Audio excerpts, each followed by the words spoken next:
Hello everyone. तो उम्मीद करता हूँ आप सब खैरियत से होंगे। तो बहुत बार मुझसे आप लोगों ने एक सवाल किया है जिसका जवाब मैंने नहीं दिया है।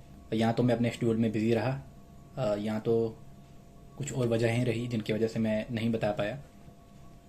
तो सवाल ये था कि क्या हमें कॉलेज के टाइम पे ही तैयार करना चाहिए जेकेएस के लिए, या जब हम 10th या 12th में हों तब प्रिपेयर करना चाहिए जेकेएस के लिए। तो 10th और 12th के लिए मैं ये कहूँगा कि बिल्कुल नहीं, आपको नहीं करना चाहिए 10th या 12th से स्टार्ट जेकेएस की प्रिपरेशन। हाँ, बट इतना मैं कहूँगा कि आपको पता होना चाहिए किस तरह का एग्ज़ाम है। आप चाहे फर्स्ट सेमेस्टर में हो, सेकंड सेमेस्टर में हो, थर्ड सेमेस्टर में हो, फोर्थ सेमेस्टर में हो, या फिफ्थ में हो, या सिक्स्थ में हो, जिस भी सेमेस्टर में आप हो, आपको ये पता होना चाहिए कि ये जेकेएस एग्ज़ाम क्या है, पैटर्न किस तरह का है, सब्जेक्ट क्या क्या हैं जो हमें पढ़ने हैं, और एग्ज़ाम के फेस किस तरह के हैं।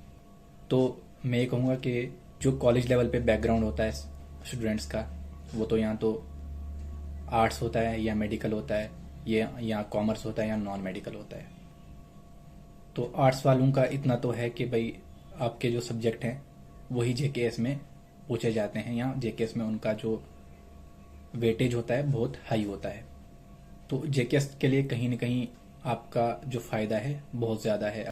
अगर आप जेकेएस की तैयारी करना चाहते हो और आपने आर्ट्स सब्जेक्ट लिया है तो ये बहुत ज़्यादा अच्छी बात है। तो अब मेडिकल या नॉन मेडिकल स्टूडेंट हैं, उन्होंने जब ये सब्जेक्ट लिए थे उन्होंने ये डिसाइड नहीं किया था कि वो जेकेएस के लिए जाएंगे या सिविल सर्विसेज के लिए जाएंगे। तो वो अगर जेकेएस के लिए पढ़ना चाहते हैं या जेकेएस के लिए जाना चाहते हैं, वो भी कॉलेज के टाइम पे ही अवेयर हो जाएंगे ये एग्ज़ाम किस तरह का है, क्या क्या सब्जेक्ट हैं, और किस तरह इसकी प्रिपरेशन की जाती है, किस तरह का सिलेबस है।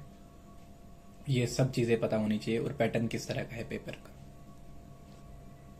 और ये इन्फॉर्मेशन आपको यूट्यूब पे बहुत आसानी से मिल जाएगी। बहुत सारे चैनल्स हैं जो वीडियो बनाते हैं कि एग्ज़ाम का पैटर्न क्या है, क्या क्या सब्जेक्ट्स रहते हैं एग्ज़ाम में, इस सब के बारे में बताया गया है। और मैं भी अपने इनपुट्स शेयर करता रहता हूँ। अगर आपको अच्छा लगता है तो आप चैनल को सब्सक्राइब कर सकते हो। तो मैं फ्यूचर में भी वीडियोस कंटिन्यू बनाता रहूँगा, जिससे आपको अवेयरनेस होती रहेगी इस एग्ज़ाम के बारे में।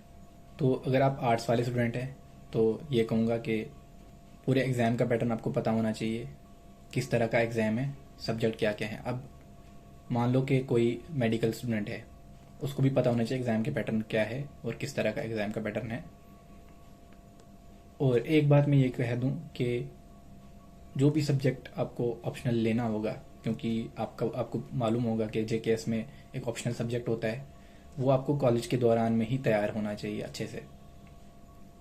तो मैं ये कहूँगा उस सब्जेक्ट के लिए कॉम्प्रोमाइज़ नहीं करना। फॉर एग्ज़ाम्पल, मान लो कि कोई मेडिकल स्टूडेंट है, उसका सब्जेक्ट जोलॉजी, बॉटनी, केमिस्ट्री, या कोई नॉन मेडिकल है उसका फिज़िक्स, मैथ्स, ये वाले सब्जेक्ट हैं।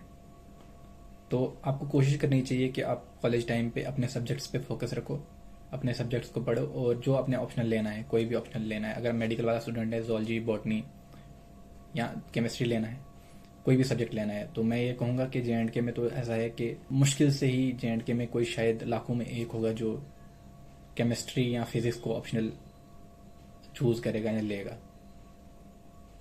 लेकिन जोलॉजी, बॉटनी, ये वाले सब्जेक्ट्स जो हैं इनमें इनको वो ले सकता है। या अगर कोई आर्ट्स वाला है वो पॉलिटी, ज्योग्राफी, हिस्ट्री, इकोनॉमी, इनमें से कोई सब्जेक्ट लेगा। अब ऑप्शनल भी कैसे लेना है? ऑप्शनल जो सब्जेक्ट आपको इंटरेस्टेड लगता है और जिसको जो आपको आसान लगता है कॉलेज के टाइम पे, आप वो ले सकते हो। अगर आपको जेकेएस करना ही करना है तो आपका डिसाइड पहले ही होना चाहिए कि हाँ, ये मुझे ऑप्शनल लेना है, ये वाला सब्जेक्ट, और वो वाला सब्जेक्ट आपने अच्छे से पढ़ना है। फॉर इंस्टेंस, मैं मानता हूँ कि कोई बच्चा सोच रहा है कि मैं जोलॉजी ऑप्शनल लूँगा या मैं बॉटनी ऑप्शनल लूँगा, अगर वो मेडिकल बैकग्राउंड से है, तो उसका जो वो जोलॉजी का सब्जेक्ट है उसकी बुक्स, कौन सी बुक्स वो पढ़ता है, अच्छा मटेरियल होना चाहिए उसके पास, और अच्छे से उसको कॉलेज लेवल पे जो भी टॉपिक्स हैं कॉलेज लेवल पे, चाहे वो फर्स्ट सेमेस्टर में, सेकंड सेमेस्टर में, या थर्ड सेमेस्टर में, या आपके सिक्स सेमेस्टर में है, उनको अच्छे से पढ़ना चाहिए और उनको याद करना चाहिए। उनको समझना चाहिए। और इसके साथ ही जेकेएस के जो पेपर्स हैं उनको कलेक्ट करना चाहिए। मैं भी कोशिश करूँगा कि मैं पेपर्स जो है शेयर करूँ ग्रुप में अगर मुझे मिलते हैं तो। लेकिन बाकी प्रीलिम्स के और मेंस के जो एग्ज़ाम के पेपर होंगे वो मैं शेयर करूँगा, जो रिसेंटली एग्ज़ाम हुआ है उसका। तो जब अगर आप कॉलेज लेवल पे थोड़ा बहुत भी अवेयर होंगे, थोड़ा बहुत ही मैं बोलूँगा अच्छे से अवेयर हो जाओ, और उसके साथ ही प्रिपरेशन हाँ अभी से स्टार्ट करो। मतलब आप ये कर सकते हो कि अब मान लो आर्ट्स वाला है, उसको तो पता है कि उसको वही सब्जेक्ट पढ़ने हैं, हिस्ट्री, पॉलिटी, जियोग्राफी या इकोनॉमी। तो एक तो ऑप्शनल उनमें से तैयार करेगा तो अच्छे से, जिसको वो मान लो कि कोई जो ऑप्शनल पढ़ना चाहता है उसको वो 4 घंटे देगा, और बाकी जितने भी सब्जेक्ट हैं उनको बाकी 4 घंटे देगा। लेकिन जो सब्जेक्ट वो ऑप्शनल लेना चाहता है आगे जेकेएस में अपीयर होने के लिए, तो उस सब्जेक्ट को 4 घंटे देगा, सिर्फ एक सब्जेक्ट को। और बाकी जितने सब्जेक्ट हैं उनको 4 घंटे देगा, या एक एक घंटा देगा एक सब्जेक्ट को, बाकी वाले जितने भी बचते हैं। अब जो मेडिकल वाला है उसको क्या करना है, उसने अपना ऑप्शनल अच्छे से तैयार कर लेना है। फिलहाल के जो हिस्ट्री, पॉलिटी, इकोनॉमी, जियोग्राफी उसको नहीं पढ़ना है, उसको अपने सब्जेक्ट्स पढ़ने हैं, और एक अपना ऑप्शनल जो है अच्छे से पढ़ना है। वो ऑप्शनल को 4 घंटे दे या 5 घंटे दे, और बाकी सब्जेक्ट्स जो हैं उसके कॉलेज में उनको एक एक घंटा दे के कम्प्लीट कर सकता है। तो इस तरह से जो है आप पहले से ही प्रिपेयर्ड रहेंगे एग्ज़ाम के लिए, कि एग्ज़ाम किस तरह का है और किस तरह मुझे अपेयर होना है, क्या करना है मुझे एग्ज़ाम्स में जेकेएस की। और ये भी बात है कि जेकेएस की पोस्ट जो है हर साल निकलती रहेंगी अब, तो ये एक अच्छी चीज़ है स्टूडेंट्स के लिए।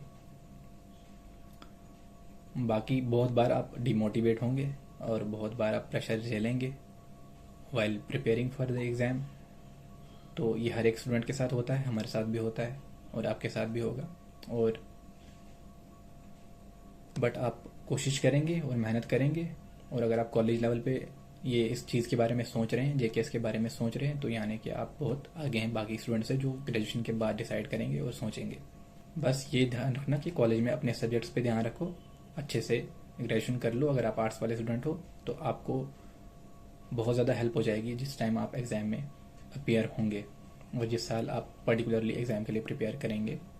बाकी बेस्ट ऑफ लक, दुआओं में याद रखो, और चैनल को सब्सक्राइब करते रहो अगर वीडियोस आपको हेल्पफुल लगती हैं। तो बेस्ट ऑफ लक।